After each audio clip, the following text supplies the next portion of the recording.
ഒരാൾ 40 വയസ്സ് കഴിഞ്ഞിട്ടും ഒരാൾ നന്മയെക്കാളും കൂടുതൽ തിന്മയാണ് ചെയ്യുന്നതെങ്കിൽ, 40 വയസ്സ് കഴിഞ്ഞ ഒരാൾ അയാൾ നന്മയെക്കാളും കൂടുതൽ തിന്മയാണ് ചെയ്യുന്നതെങ്കിൽ അവർ നരകത്തിലേക്ക് ഒരുങ്ങിക്കൊള്ളട്ടെ, അവൻ നരകക്കാരനാണ് എന്ന് മുഹമ്മദുർ റസൂലുള്ളാഹി സ്വല്ലല്ലാഹു അലൈഹി വസല്ലം. 40 വയസ്സ് കഴിഞ്ഞവരാണ്. രാത്രി ഉറങ്ങാൻ കിടക്കുമ്പോൾ ഒരു ഹിസാബ് ചെയ്യണം, ഒരു വിചാരണ നമ്മൾ നടത്തണം.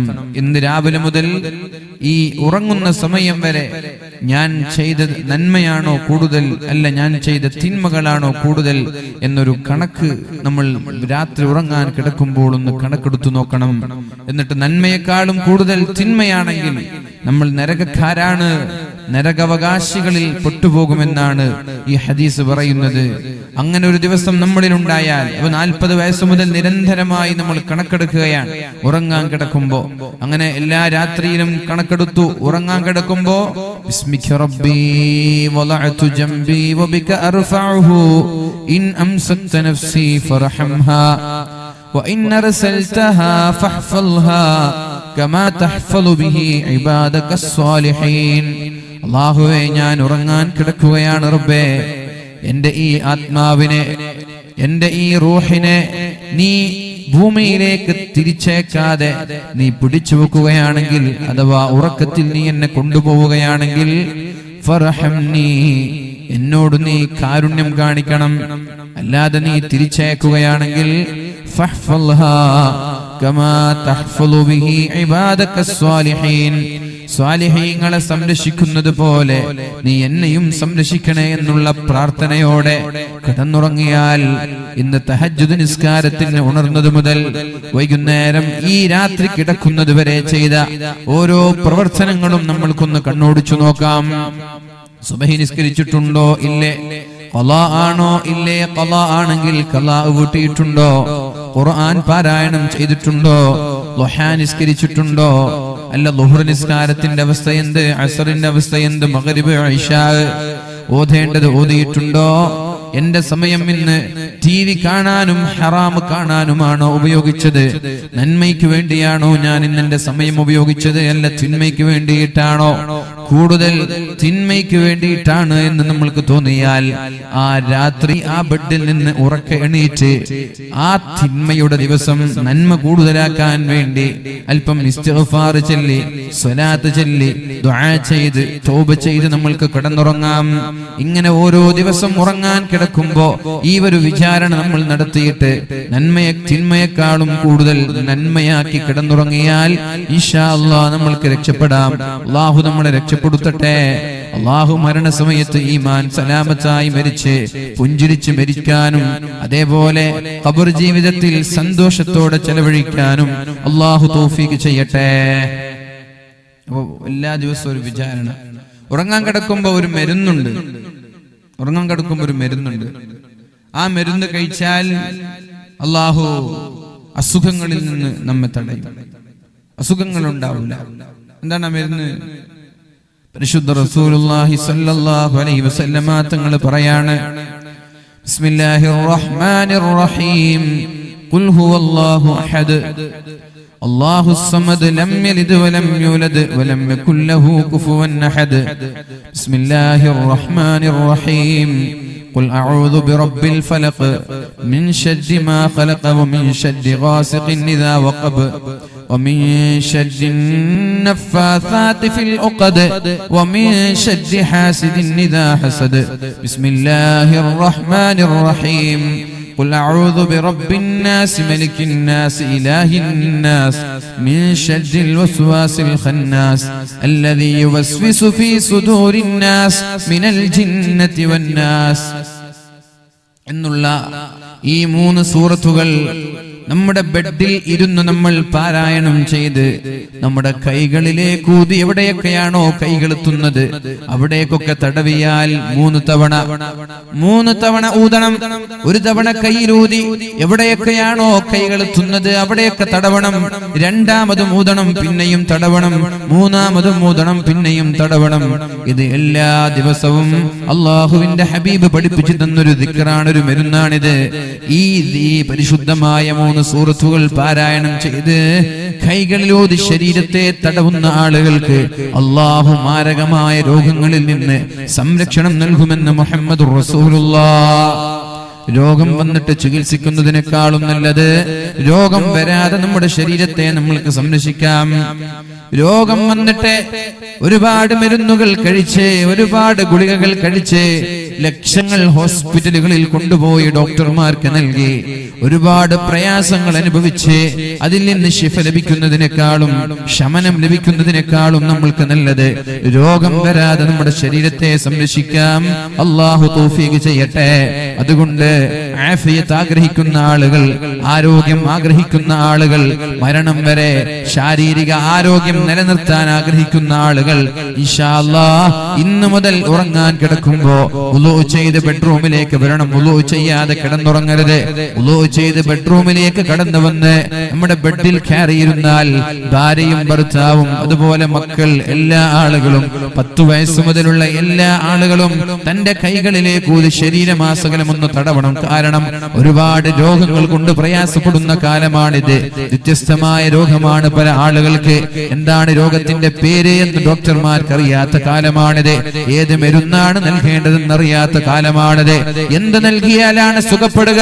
ലക്ഷങ്ങൾ ചെലവഴിച്ചിട്ടും ശിഫ ലഭിക്കാതെ ആയിരക്കണക്കിന് ആളുകൾ ലോകത്തോട് വിട പറഞ്ഞു പോകുമ്പോ ക്യാൻസർ രോഗം പടർന്ന് പന്തലിച്ചുകൊണ്ടിരിക്കുന്ന ഒരു കാലമാണ്. ഓരോ വീട്ടിലും ഒരു രോഗി. അതിന് പ്രത്യേകമായ ഭക്ഷണത്തിന്റെ കാരണങ്ങളൊന്നും പറഞ്ഞ് രക്ഷപ്പെടാൻ നമ്മൾക്ക് കഴിയില്ല. നമ്മൾ പറയും ജങ്ക് ഫുഡ് കഴിച്ചത് കൊണ്ടാണ് ക്യാൻസർ വരുന്നത് എന്ന്. എന്നാൽ എനിക്കറിയാം ഒരു സഹോദരിയെ, വീടിന്റെ സ്വന്തം പറമ്പത്തുണ്ടാക്കിയ പച്ചക്കറികൾ മാത്രം കഴിച്ച് ജീവിക്കുന്ന ഒരു സഹോദരിക്ക് ബ്രസ്റ്റ് ക്യാൻസർ ഉണ്ടായത് എനിക്കറിയാം. ഇന്നും ജീവിച്ചിരിപ്പുണ്ട്. അള്ളാഹു ശിഫ നൽകട്ടെ. അപ്പൊ ജങ്ക് ഫുഡോ അല്ലെങ്കിൽ മറ്റുള്ള ഭക്ഷണങ്ങളുടെയൊക്കെ കാരണം പറഞ്ഞ് നമ്മൾ രക്ഷപ്പെടാൻ നോക്കണ്ട. അള്ളാഹുവിന്റെ പരീക്ഷണമാണിത്. അതുകൊണ്ട് നമ്മൾക്ക് ശക്തമായി ആത്മാർത്ഥമായി അള്ളാഹുവിനോട് ദുആ ചെയ്യാം. ഇത്തരം അസുഖങ്ങളിൽ നിന്ന് രക്ഷപ്പെടാൻ വേണ്ടി അള്ളാഹു നമ്മളെ രക്ഷപ്പെടുത്തട്ടെ. മാരകമായ അസുഖങ്ങളിൽ നിന്ന് അള്ളാഹു നമ്മെ കാക്കുമാറാവട്ടെ. അപ്പൊ പ്രിയപ്പെട്ട സഹോദരങ്ങൾ, സഹോദരന്മാർ എല്ലാവരും രാത്രി ഉറങ്ങാൻ കിടക്കുമ്പോ എന്തു ചെയ്യണം? ഇങ്ങനൊരു ദിക്റ് ചൊല്ലി ശരീരമാസകലം ഒന്നൂതി തടവി ദുആ ചെയ്യണം. അള്ളാഹു നമ്മൾക്ക് എല്ലാവർക്കും ശിഫ നൽകി അനുഗ്രഹിക്കട്ടെ. അങ്ങനെ ആരോഗ്യം, മഗ്ഫിറത്ത്, ആരോഗ്യം വലിയ പ്രാധാന്യമുള്ള വിഷയമാണ്. ആ ആരോഗ്യത്തിന് വേണ്ടി നമ്മൾക്ക് എല്ലാവർക്കും ദുആ ചെയ്യണം. അതോടൊപ്പം നിങ്ങൾ എന്ത് സംഭാവന ചെയ്യുമ്പോഴും, എന്ത് സഹായം ചെയ്യുമ്പോഴും, എന്ത് സ്വതക്ക നൽകുമ്പോഴും നിങ്ങളുടെ മനസ്സിൽ നിങ്ങൾ നിയ്യത്ത് ചെയ്യേണ്ടത് എന്റെ ആരോഗ്യം എന്റെ മരണം വരെ നിലനിർത്തണമെന്നാണ്. അള്ളാഹു നിലനിർത്തി തരട്ടെ. അപ്പൊ ഞാൻ പറഞ്ഞു വന്നത്, നമ്മളൊക്കെ പല രീതിയിൽ സഹായിക്കുന്ന ആളുകളാണ്.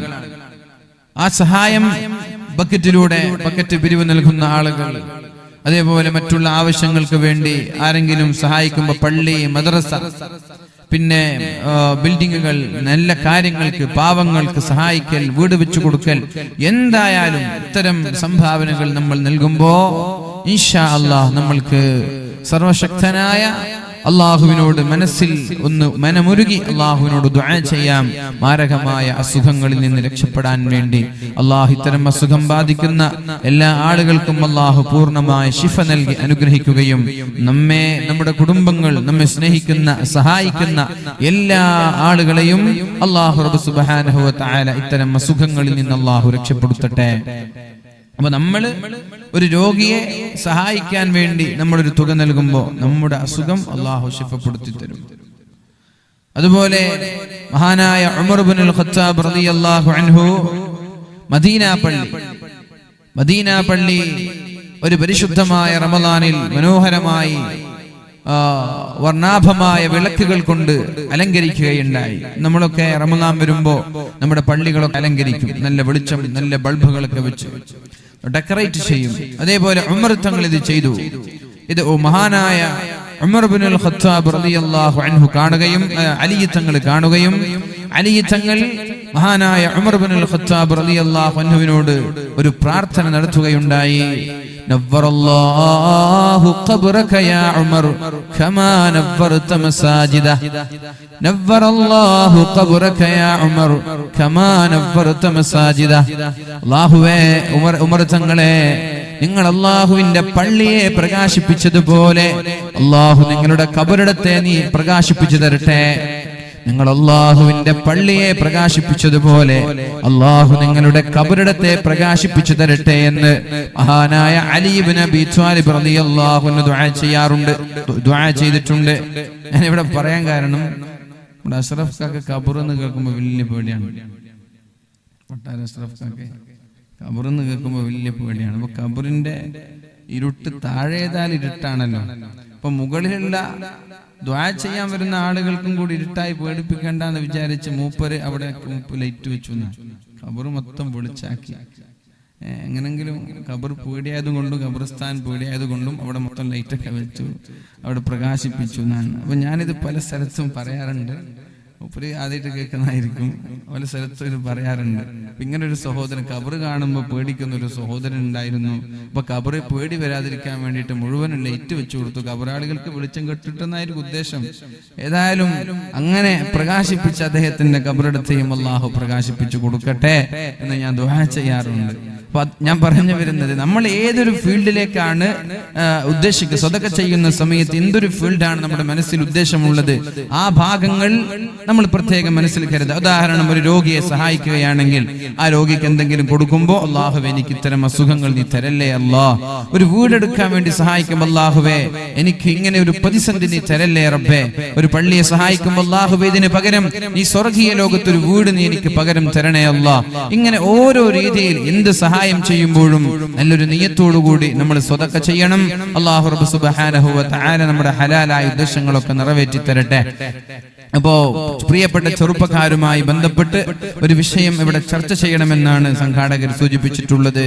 എനിക്ക് പറയാനുള്ളത്, അല്ലാഹുവിന്റെ ഹബീബ് സല്ലല്ലാഹു അലൈഹി വസല്ലമ തങ്ങളോട് അല്ലാഹു ഓതിക്കൊടുത്ത മനോഹരമായ ഈ ആയത്താണ്. ബിസ്മില്ലാഹിർ റഹ്മാനിർ റഹീം. فبما رحمة من الله لنت لهم ولو كنت فظا غليظ القلب لانفضوا من حولك فاعف عنهم واستغفر لهم وشاورهم في الأمر فإذا عزمت فتوكل على الله إن الله يحب المتوكلين. ചെറുപ്പക്കാരെ, നിങ്ങൾ മാന്യമായി പെരുമാറണം, നല്ല സ്വഭാവത്തിന്റെ ഉടമകളാവണം. ഫബിമാ റഹ്മത്തിൻ മിനല്ലാഹി ലിൻത ലഹും. നബി തങ്ങളോട് പറയാണ് അല്ലാഹു തആല, അല്ലാഹുവിന്റെ കാരുണ്യം കൊണ്ടാണ് നിങ്ങൾ ജനങ്ങളോട് വളരെ മാന്യമായി പെരുമാറിയത്. ആരെയും വെറുപ്പിക്കാതെ, ആരെയും ചൊടിപ്പിക്കാതെ നിങ്ങൾ എത്ര മനോഹരമായിട്ടാണ് ആളുകളോട് പെരുമാറിയത്. ശക്തമായ ചുട്ടുപൊള്ളുന്ന മണലാരുണ്യത്തിലൂടെ നഗ്നനാക്കി ഒരു കുപ്പായം പോലും നൽകാതെ മഹാനായ ബിലാൽ ഇബ്നു റബാഹ് റളിയല്ലാഹു അൻഹുവിനെ വളരെ ദയനീയമായി വലിച്ചു കൊണ്ടുപോയി ശരീരത്തിലേക്ക് തുരുതുരാ ചാട്ടവാറുകൾ കൊണ്ട് ആഞ്ഞടിച്ച് ശക്തമായ ചുട്ടുപൊള്ളുന്ന വനഭൂമിയിൽ തിളച്ചുമറിയുന്ന വെള്ളം ശരീരത്തിലേക്ക് ഒഴിച്ച് മഹാനായ ബിലാൽ ഇബ്നു റബാഹ് റളിയല്ലാഹു അൻഹു ദാഹിക്കുമ്പോൾ അൽമാ വെള്ളം തരണേ എന്ന് ദുആ വിളിച്ചു പറഞ്ഞപ്പോ ഫറഫഅ സൗബഹു വബാല ഇലാ ഫമിഹി. മഹാനായ ബിലാൽ തങ്ങളുടെ യജമാനൻ തന്റെ വസ്ത്രം ഉയർത്തി ബിലാൽ തങ്ങളുടെ വായയിലേക്ക് മൂത്രമൊഴിച്ചു കൊടുത്തിട്ടുണ്ട്. അതിയായ സുമയ്യ ബീവി റളിയല്ലാഹു അൻഹയെ ഇസ്ലാം സ്വീകരിച്ചത് കാരണത്താൽ വളരെ നിഷ്ഠൂരമായി ലൈംഗികാവയവങ്ങളിലേക്ക് ഇരുമ്പിന്റെ ദണ്ഡകൾ കുത്തിക്കയറ്റി ദയനീയമായി കൊല ചെയ്തിട്ടുണ്ട്.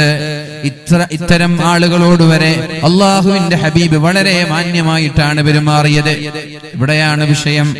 വലാ തസ്തവിൽ ഹസനതു വലസ്സയ്യിഅ വലാ തസ്തവിൽ ഹസനതു വലസ്സയ്യിഅ. നന്മയും തിന്മയും ഒരിക്കലും ഒരുമിച്ച് കൂടൂല. നന്മയും തിന്മയും ഒരിക്കലും സമമാവുകയില്ല. ഇദ്ഫഅ ബില്ലതി ഹിയ അഹ്സൻ. ആരെങ്കിലും ഒരു തെറ്റ് ചെയ്യുമ്പോൾ അവരോട് വളരെ നല്ല രീതിയിലാണ് നിങ്ങൾ പെരുമാറേണ്ടത്.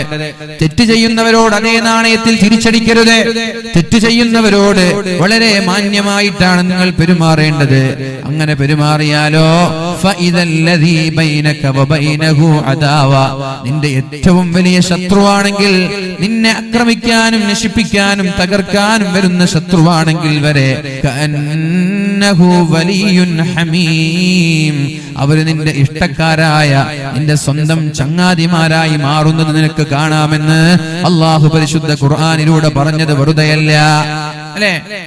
നമ്മൾ അവരെ ഇത്തരം ഇങ്ങനെ ഒരു കേസ് നമ്മൾ പിടിക്കുമ്പോ ഉടനെ തെങ്ങിലൊക്കെ കെട്ടിയിട്ട് കൊടുക്കലല്ല. അവരെ പിടിച്ചു, മാന്യമായി അവർക്ക് പെരുമാറി, ഇത് ആവർത്തിക്കരുത് മോനെ, ഇതൊക്കെ മോശമല്ലേ എന്ന രീതിയിൽ അവർക്ക് അഫ്വം വമഅദിറ നൽകിയാൽ അവർ നമ്മുടെ സ്വന്തക്കാരായി, നമ്മുടെ ഇഷ്ടക്കാരായി, നമ്മുടെ സുഹൃത്തുക്കളായി അവർ മാറും. അത്തരം ചില സംഭവങ്ങളാണ് നമ്മൾക്ക് ഇന്നിവിടെ ചർച്ച ചെയ്യാനുള്ളത്. മഹാനായ ഇബ്രാഹിം ഇബ്നു അദ്ഹം റളിയല്ലാഹു അൻഹു ഒരു ദിവസം ഇങ്ങനെ നടന്നുകൊണ്ടിരിക്കുകയാണ്. ഒരു ജൂതന്റെ സമീപത്തോടുകൂടെ നടന്നു പോകുമ്പോഴാണ് ജൂതന്റെ കയ്യിൽ ഒരു നായയുണ്ട്. ഒരു നായയും പിടിച്ച് ജൂതൻ നടക്കാൻ. അതുവഴിയാണ് ഇബ്രാഹിം ഇബ്നു അദ്ഹം റളിയല്ലാഹു അൻഹു നടന്നുപോയത്. ഇബ്രാഹിം ഇബ്നു അദ്ഹം റളിയല്ലാഹു അൻഹുവിനെ പരിചയമില്ലാത്ത ഒരാൾ ഇവിടെ ഉണ്ടാവില്ല. അധികാരത്തിന്റെ ചെങ്കോല് വലിച്ചെറിഞ്ഞ്, അധികാരത്തിന്റെ രാജകീയ പ്രൗഢി വലിച്ചെറിഞ്ഞ് ത്യാഗത്തിന്റെയും സുഹുദിന്റെയും സൂഫിസത്തിന്റെയും മേഖലകളിലേക്ക് യാത്ര തിരിച്ച വലിയൊരു മഹാനാണ് ഇബ്രാഹിം ഇബ്നു അദ്ഹം റളിയല്ലാഹു അൻഹു. ഒരുപാട് പ്രഗത്ഭരായ ശിഷ്യന്മാരെ വളർത്തിയെടുത്ത മഹാനാണ്. ശഖീഖുൽ ബൽഖി ഇബ്രാഹിം ഇബ്നു അദ്ഹമിന്റെ ശിഷ്യനാണ്. ആ ഇബ്രാഹിം ഇബ്നു അദ്ഹം റളിയല്ലാഹു അൻഹു ഇങ്ങനെ നടന്നു പോകുമ്പോഴാണ് നായയെ കയ്യിൽ പിടിച്ചുകൊണ്ടൊരു ജൂതൻ ആ സ്ഥലത്ത് നിൽക്കുന്നത് കാണാനിടയായത്. ഇബ്രാഹിം ഇബ്നു അദ്ഹമിനെ പ്രകോപിപ്പിക്കാൻ ജൂതൻ തീരുമാനിച്ചു. ഇബ്രാഹിം ഇബ്നു അദ്ഹം സമീപത്തേക്ക് എത്തിയപ്പോൾ ജൂതൻ പറയുകയുണ്ടായി, യാ ഇബ്രാഹിം ലഹിയതുക ഹാദിഹി അത്ഹറു മിൻ ദനബി കൽബി, നിന്റെ ഈ താടിയാണോ അല്ല എന്റെ നായയുടെ വാലാണോ ശുദ്ധിയുള്ളത്? അംദനബു കൽബി അത്ഹറു മിൻ ലഹിയതിക, അല്ല എന്റെ നായയുടെ വാലാണോ നിന്റെ താടിയേക്കാൾ ശുദ്ധിയുള്ളത്?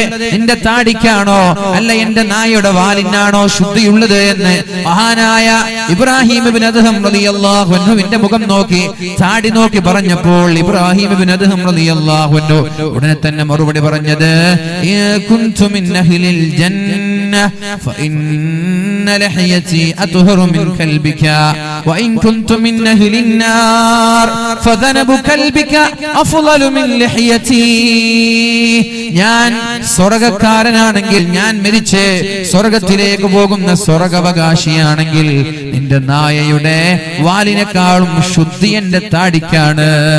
ഇനി ഞാൻ നരകക്കാരനാണെങ്കിൽ, ഞാൻ ചമ്മാടികളിൽപ്പെട്ട് ഏറ്റവും നിന്ദ്യരായി നരകത്തിലേക്ക് പോകേണ്ട ആ പാപികളിൽപ്പെട്ട ആളാണെങ്കിൽ എന്റെ താടിയല്ല നിന്റെ നായയുടെ വാലാണ് ശുദ്ധിയുള്ളത്. എന്റെ താടിയേക്കാളും ശുദ്ധി നിന്റെ നായയുടെ വാലിനാണ് എന്ന് മഹാനായ ഇബ്രാഹിം ഇബ്നു അദ്ഹം റളിയല്ലാഹു അൻഹു മറുപടി പറഞ്ഞപ്പോ, അഥവാ സ്വർഗ്ഗക്കാരൻ ഉയർന്നവനാണ്, എനിക്കല്ല പ്രസക്തി. ഞാനൊരു സ്വർഗ്ഗക്കാരനാണെങ്കിൽ എനിക്ക് പ്രസക്തിയുണ്ട്, ഞാൻ നരകക്കാരനാണെങ്കിൽ എനിക്കൊരു പ്രസക്തിയുമില്ല. നിന്റെ നായേക്കാളും ഞാൻ മോശമാണ് എന്നാണ് മഹാനായ ഇബ്രാഹിം ഇബ്നു അദ്ഹം റളിയല്ലാഹു അൻഹു പറഞ്ഞത്. ഞാൻ ചോദിക്കട്ടെ, നമ്മൾ ഇങ്ങനെ നടന്നു പോകുമ്പോൾ ഏതെങ്കിലും ഒരാൾ മുമ്പിലേക്ക് വന്നിട്ട് നീ നായേക്കാളും മോശമാണെന്ന് പറഞ്ഞാൽ നമ്മൾ സഹിച്ചു നിൽക്കുമോ? മിണ്ടാതിരിക്കുമോ? ഏത് രീതിയിലാണ് നമ്മൾ പ്രതികരിക്കുക? നമ്മൾ ഇങ്ങനെ ടൗണിലേക്ക് പോകുമ്പോ ഏതെങ്കിലും ഒരാൾ നായം പിടിച്ചു വന്നിട്ട് നിന്റെ മോന്തേക്കാളും ഭംഗി എന്റെ നായയുടെ മുഖത്തിനുണ്ടെന്ന് പറഞ്ഞാല് മാഷാ അല്ലാഹ് ഉഷാറായി എന്ന് പറയോ? നമ്മൾ എന്താ പറയാ? എന്തെങ്കിലും തിരിച്ചതേപോലെ ചീത്ത വിളിച്ച് നമ്മൾ ഇവിടുന്ന് സ്ഥലം വിടുന്നു. ഇബ്രാഹിം ഇബ്നു അദ്ഹം പറഞ്ഞത് ശരിയാണ്. ഞാൻ നരകക്കാരനാണെങ്കിൽ എന്റെ താടിയേക്കാളും നല്ലത് നിന്റെ നായയുടെ വാലാണ്. അപ്പോഴേക്കും ജൂതനായ ആള് പറഞ്ഞു, ഹാദിഹി അഖ്ലാഖുൻ നുബുവ, ഇതൊരു പ്രവാചകന്റെ സ്വഭാവമാണ്, പ്രവാചകന്മാരുടെ സ്വഭാവമാണിത്. വഅന അശ്ഹദു അല്ലാ ഇലാഹ ഇല്ലല്ലാഹ് വഅശ്ഹദു അന്ന മുഹമ്മദർ റസൂലുള്ളാഹ്, ഞാൻ അല്ലാഹുവിനെ കൊണ്ട് വിശ്വസിക്കുകയാണ്, ഞാൻ മുഹമ്മദ് നബിയെ കൊണ്ട് വിശ്വസിക്കുകയാണ് സല്ലല്ലാഹു അലൈഹി വസല്ലം എന്ന് പറഞ്ഞ് ഇസ്ലാമിലേക്ക് കടന്നു വന്നത് മഹാനായ ഇബ്രാഹിം ഇബ്നു അദ്ഹം റളിയല്ലാഹു അൻഹുവിന്റെ മാന്യമായ സ്വഭാവമാണ്. നേരെ മറിച്ച് അവിടെ മോശമായി പെരുമാറിയിരുന്നെങ്കിൽ ഈ ഒരാൾക്ക് ഇസ്ലാമിനെ കുറിച്ച് വ്യക്തമായി മനസ്സിലാക്കാൻ സാധിക്കുമായിരുന്നോ? ഇനി നമ്മൾ ആലോചിക്കേണ്ടത്, ഇത്തരം അവസരങ്ങൾ നമ്മൾക്കുണ്ടായിട്ടില്ലേ? പല മതസ്ഥരിൽ നിന്ന്, അന്യ മതസ്ഥരിൽ നിന്നൊക്കെ സ്കൂളിൽ പഠിക്കുമ്പോ, ജോലി ചെയ്യുമ്പോ, ഗൾഫ് രാജ്യങ്ങളിൽ നിന്നൊക്കെ പലപ്പോഴും കാണാറുണ്ട് കഅബയെ അവഹേളിക്കുന്നവർ, മുഹമ്മദ് നബിയെ സല്ലല്ലാഹു അലൈഹി വസല്ലം തങ്ങൾ അവഹേളിക്കുന്നവർ, പള്ളിയെ അവഹേളിക്കുന്നവരെ, അള്ളാഹുവിനെ അവഹേളിക്കുന്ന ആളുകൾ. അത്തരം ആളുകളെ തെരഞ്ഞു പിടിച്ചു കൊണ്ടുപോയി 10-15 ആളുകൾ കൂട്ടം കൂടി വളരെ നിഷ്ഠൂരമായി അടിക്കുന്ന വീഡിയോകളൊക്കെ കാണാറുണ്ട്. ചെയ്യരുത്, ചെയ്യരുത്. ഇത്തരം ഈ ആളുകളോട് വളരെ മാന്യമായി പെരുമാറി മഹാനായ ഇബ്രാഹിം ഇബ്നു അദ്ഹം റളിയല്ലാഹു അൻഹു കാണിച്ചു തന്ന ഈ ഒരു വഴിയിലൂടെ പെരുമാറിയിരുന്നെങ്കിൽ അവർക്കും ഇസ്ലാമിന്റെ വെളിച്ചം എത്തുമായിരുന്നില്ലേ? നമ്മുടെ മോശപ്പെട്ട സ്വഭാവം കാരണത്താൽ എത്ര പേരാണ് ഇസ്ലാം മനസ്സിലാകാതെ ഇസ്ലാമിന്റെ ശത്രുക്കളായി മാറിയത്. അതിന് പകരം നല്ല സ്വഭാവക്കാരായാൽ അവരുടെ ആ വൈരാഗ്യം മാറ്റിവെച്ച്, അവരുടെ വെറുപ്പ് മാറ്റിവെച്ച്, ഇസ്ലാം സത്യമാണ്, ഇസ്ലാം സൽസ്വഭാവക്കാരാണ്, മുസ്ലിമീങ്ങൾ കുഴപ്പക്കാരല്ല, മുസ്ലിമീങ്ങളുടെ ഭാഗത്ത് കുഴപ്പമില്ല എന്ന് അവർ ചർച്ച ചെയ്യുമായിരുന്നില്ലേ? അവരിങ്ങോട്ട് വന്നില്ലെങ്കിലും അവർ ഇസ്ലാമിനെ ഭവ്യതയോടെ കാണുമായിരുന്നില്ലേ? നമ്മുടെ മോശപ്പെട്ട സ്വഭാവം കൊണ്ട് ഒരുപാട് ആളുകൾക്ക് ഇസ്ലാം എത്തിച്ചു കൊടുക്കുന്നതിൽ നിന്ന് നമ്മൾ മാറി നിന്നിട്ടില്ലയോ മുഅ്മിനേ? ചെറുപ്പക്കാരാ, ഇത്തരം വീഴ്ചകൾ നമ്മൾക്ക് വന്നിട്ടില്ലേ? നമ്മൾ ആലോചിക്കേണ്ടേ അല്ലേ? നമ്മൾ കാരണം എത്ര ആളുകൾക്ക് ഈ ഒരു സത്യം മനസ്സിലാവാതെ പോകുന്നുണ്ട്. ഇതിനൊക്കെ അല്ലാഹുവിനോട് സമാധാനം പറയേണ്ടയോ? അല്ലാഹു പറഞ്ഞത് എത്ര മോശമായി നിങ്ങളോട് പെരുമാറുകയാണെങ്കിലും വളരെ മാന്യമായിട്ടേ നിങ്ങൾ പെരുമാറാൻ പാടുള്ളൂ. നിങ്ങളുടെ ഭാഗത്ത് ഒരു മൈനസ് പോയിന്റ് ഒരാൾക്ക് കിട്ടാൻ പാടില്ല. അങ്ങനെയായാൽ നിങ്ങളുടെ ശത്രുക്കൾ നിങ്ങളുടെ അടുത്ത ചങ്ങാതിയായി മാറുമെന്നല്ലേ പറഞ്ഞത്? ഈ ജൂതനെ ഇസ്ലാമിന്റെ വെളിച്ചം കണ്ടത്, ഇസ്ലാം എന്താണെന്ന് മനസ്സിലായത് മഹാനായ ഇബ്രാഹിം ഇബ്നു അദ്ഹം റളിയല്ലാഹു അൻഹു മാന്യമായി പെരുമാറിയത് കൊണ്ടല്ലേ? അതുകൊണ്ട് സ്വൽസ്വഭാവത്തിന്റെ ഉടമകളായി മാറാൻ നമ്മൾ ശ്രമിക്കണം. നമ്മുടെ സ്വഭാവം കാണുമ്പോ മറ്റുള്ളവർ ഇസ്ലാമിനെ കുറിച്ച് പഠിക്കണം. നമ്മുടെ പ്രവൃത്തിയിൽ നിന്ന്, നമ്മുടെ പെരുമാറ്റത്തിൽ നിന്ന് ഇസ്ലാം എന്നാൽ വളരെ മഹത്വമാണ്, ഇസ്ലാം എന്നാൽ വളരെ സംസ്കാരമുള്ള മതങ്ങളാണ് എന്ന് മറ്റുള്ളവർക്ക് മനസ്സിലാകുന്ന രീതിയിലാണ് നമ്മൾ പെരുമാറേണ്ടത്. അല്ലാഹു തൗഫീഖ് നൽകട്ടെ, അല്ലാഹു തൗഫീഖ് നൽകട്ടെ. രണ്ടാമത്തൊരു സംഭവം ഞാൻ പറയട്ടെ. മഹാനായ അബൂ ഹുറൈറ റളിയല്ലാഹു അൻഹു. അപ്പോൾ ഇന്നത്തെ ചർച്ച ഈ ഒരു രീതിയിലേക്കാണ് നിങ്ങൾ ഞാൻ കൊണ്ടുവരാൻ ശ്രമിക്കുന്നത്. സഹോദരിമാർ, സഹോദരന്മാർ എല്ലാവരും നമ്മുടെ സ്വഭാവം സംസ്കരിച്ച് മാന്യമായ ഉത്തമമായ സ്വഭാവത്തിന്റെ ഉടമകളായി മാറാൻ നമ്മൾ ശ്രമിക്കണം. അല്ലാഹു തൗഫീഖ് ചെയ്യട്ടെ. മഹാനായ അബൂ ഹുറൈറ റളിയല്ലാഹു അൻഹു അദ്ദേഹം ഒരു വഴിയിലൂടെ നടന്നു പോകുമ്പോഴാണ് അബൂ ഹുറൈറ റളിയല്ലാഹു അൻഹുവിനെ വളരെ മോശമായി ചീത്ത പറയുന്നത്. സബ്ബ റജുലുൻ അബൂ ഹുറൈറ, അബൂ ഹുറൈറയെ വളരെ മോശമായി ചീത്ത പറയുകയുണ്ടായി. എന്തൊക്കെയോ വായിൽ വന്നു, അതെല്ലാം വിളിച്ചു പറഞ്ഞു.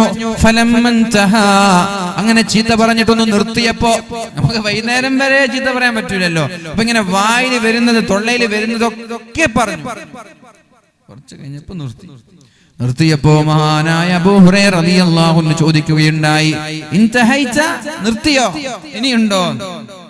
പറഞ്ഞു, ഞാൻ നിർത്തി. വഇൻ അറദ്ത അൻ അസീദക സിദ്തുക, ഇനിയും വേണമെങ്കിൽ ഇനിയും ഞാൻ പറയാം, ഇനിയും വേണമെങ്കിൽ ഞാൻ ഇനിയും പറയാം. അപ്പൊ മഹാനായ അബൂ ഹുറൈറ റളിയല്ലാഹു അൻഹു തന്റെ അടിമസ്ത്രീയെ വിളിക്കുകയാണ്. യാ ജാരിയ, അടിമസ്ത്രീയെ ഇങ്ങോട്ട് വാ എന്ന് പറഞ്ഞു വിളിച്ചപ്പോ ഈ മനുഷ്യൻ എന്തിനാണ് വിളിക്കുന്നത്, എന്ത് ചെയ്യാനാണ് അബൂ ഹുറൈറ ഒരുങ്ങുന്നത് എന്ന് നോക്കി കാത്തിരിക്കുകയാണ്. അബൂ ഹുറൈറ റളിയല്ലാഹു അൻഹു അടിമസ്ത്രീയോട് പറഞ്ഞു, വുളൂ ചെയ്യാനുള്ള വെള്ളം കൊണ്ടുവാ, വുളൂ ചെയ്യാനുള്ള വെള്ളം കൊണ്ടുവരാൻ. മഹാനായ അബൂ ഹുറൈറ റളിയല്ലാഹു അൻഹു പറഞ്ഞു. ഫതവല്ല അബൂ ഹുറൈറ, വുളൂ ചെയ്തു. വതവജ്ജഹ ഇലൽ ഖിബ്ല, ഖിബ്ലയിലേക്ക് മുന്നിട്ടു. എന്നിട്ട് അല്ലാഹുവിനോട് ദുആ ചെയ്തു. അല്ലാഹുമ്മ ഇന്ന അബ്ദക ഹാദാ സബ്ബനി, അല്ലാഹുവേ ഈ മനുഷ്യൻ എന്നെ ചീത്ത പറഞ്ഞിട്ടുണ്ട് റബ്ബേ. വഖാല അന്നി മാ ലം അഅലംഹു മിൻ നഫ്സി, ഞാൻ അറിയാത്ത, എന്റെ ജീവിതത്തിൽ ഞാൻ അറിയാത്ത ഒരുപാട് കാര്യങ്ങൾ ഇയാൾ എനിക്കെതിരെ പറഞ്ഞിട്ടുണ്ട് റബ്ബേ. അല്ലാഹുമ്മ ഇൻ കാന അബ്ദുക ഹാദാ സാദിഖാ, ഇയാൾ പറഞ്ഞത് സത്യമാണെങ്കിൽ ഫഗ്ഫിർലി, എനിക്ക് നീ പുറത്തു താ അല്ലാഹ്. ഇയാൾ എന്നെ കുറിച്ച് ഞാൻ അറിയാത്ത ഒരുപാട് ആക്ഷേപങ്ങൾ, ഒരുപാട് ആരോപണങ്ങൾ ഉന്നയിക്കുകയുണ്ടായി. ഇയാൾ പറഞ്ഞതൊക്കെ സത്യമാണ്. ആ സ്വഭാവമൊക്കെ എനിക്കുണ്ടെങ്കിൽ എനിക്ക് നീ പുറത്തു താ അല്ലാഹ്, എനിക്ക് നീ മാപ്പ് താ അല്ലാഹ്.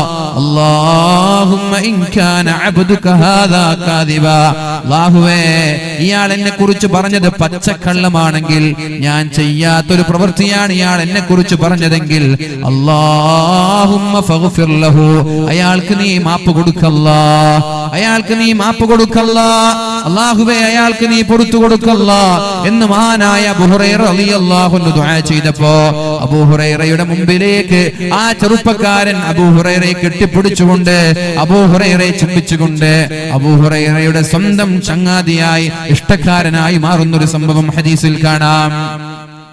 എന്താ? ചീത്ത പറഞ്ഞ ആൾക്ക് പുറത്തു കൊടുക്കാൻ അല്ലാഹുവിനോട് ദുആ ചെയ്യാൻ.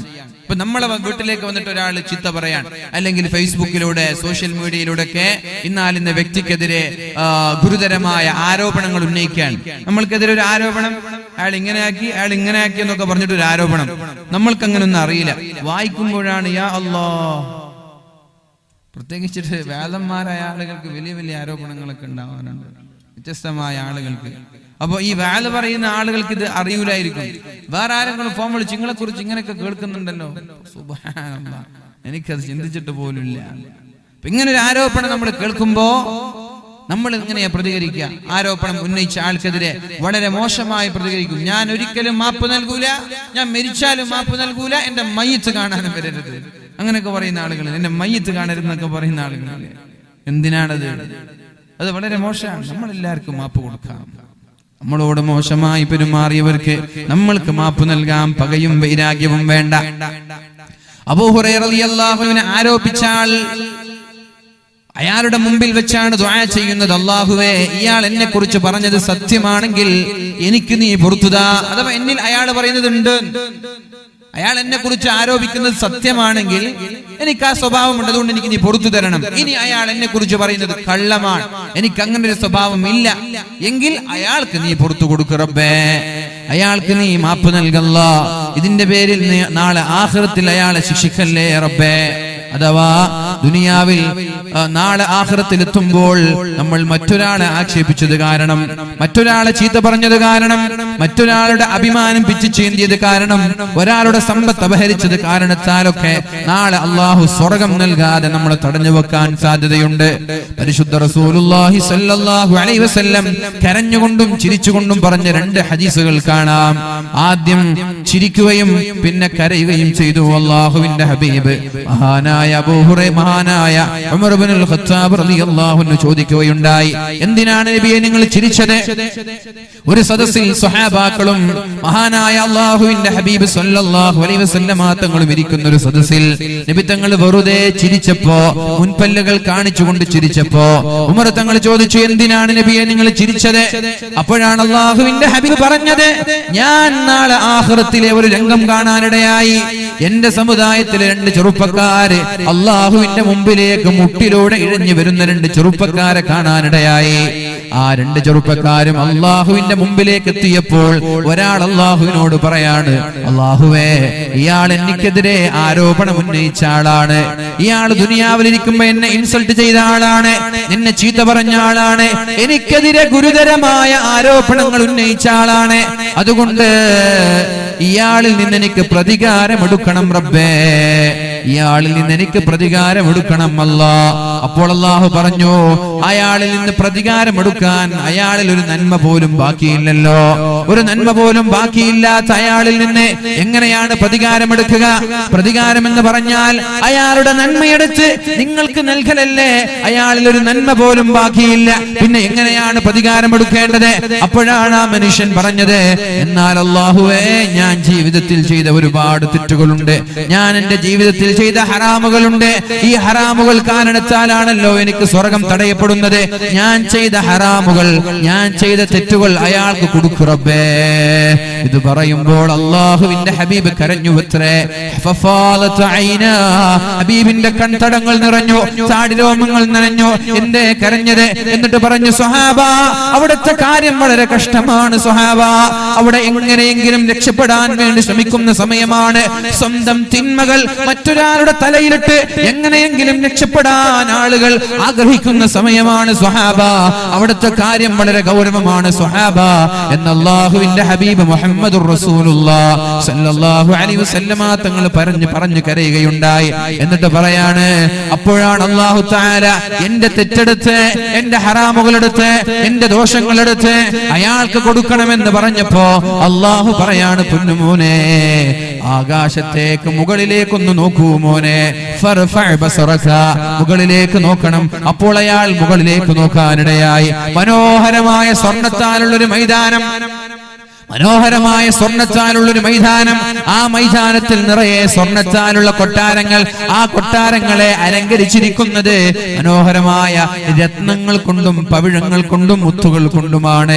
ആ മനോഹരമായ സ്വർണ്ണത്താലുള്ള മൈതാനം കണ്ടപ്പോ ഈ മനുഷ്യൻ അല്ലാഹുവിനോട് ചോദിക്കുകയാണ്, അല്ലാഹുവേ, അല്ലാഹുവേ, ആർക്കാണ് ആ സ്വർഗം നീ ഒരുക്കി വെച്ചിട്ടുള്ളത്? ഏത് പ്രവാചകനാണ്? ഏത് സ്വഹാബിക്കാണ്? ഏത് രക്തസാക്ഷിക്കാണ് റബ്ബേ? അപ്പോഴാണ് അല്ലാഹു പറയുന്നത്, ഇത് പ്രവാചകനല്ല, ഇത് സ്വഹാബിക്കല്ല, ഇത് രക്തസാക്ഷിക്കല്ല, ഇത് അല്ലാഹുവിന്റെ ഔലിയാക്കൾക്കുമല്ല. ആരാണോ ഇതിന്റെ വില നൽകുന്നത്, ആരാണോ ഇതിന്റെ വില നൽകുന്നത്, ഇത് കച്ചവടം ചെയ്യാൻ വേണ്ടി വെച്ചതാണ്. ഇതിന്റെ വില നൽകുന്ന ആളുകൾക്ക് ഞാൻ ഈ മനോഹരമായ സ്വർഗത്തിലെ സ്വർണ്ണത്താലുള്ള പട്ടണം നൽകുമെന്ന് പറഞ്ഞപ്പോ ആ മനുഷ്യൻ ചോദിച്ചു, അല്ലാഹുവേ, അതിന്റെ വില എന്താണ് റബ്ബേ? ഞാൻ വില തന്നാൽ എനിക്കും തരുമോ? എന്താണ് ഇതിന്റെ വില? അപ്പോൾ അല്ലാഹു പറഞ്ഞു, നിനക്കും അത് വാങ്ങിക്കാം, പക്ഷേ അതിന്റെ വില എന്ത്? അതിന്റെ വില അല്ലാഹു പറഞ്ഞു കൊടുക്കുകയാണ്.